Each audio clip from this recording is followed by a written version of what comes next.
Hey guys, welcome back. In this video, I'll show you how to install WordPress plugins. Let's get started. In order to do that, you can hover to this left sidebar until you can see the option for plugins. So install new plugins. Just click on this add new plugin right here. And then once you have clicked on that, it will actually direct you to the plugin marketplace that the WordPress has available.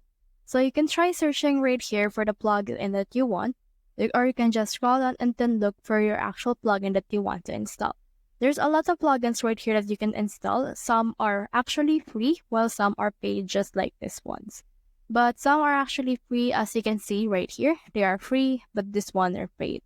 So you can choose which one is actually for you. And when you click on this right here, you can see all the installed plugins that you have.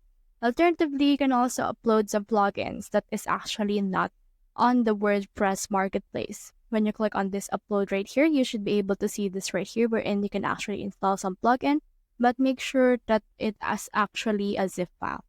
So that's the whole process. If you have any questions, comment them down below and we'll try our best to answer. Thanks.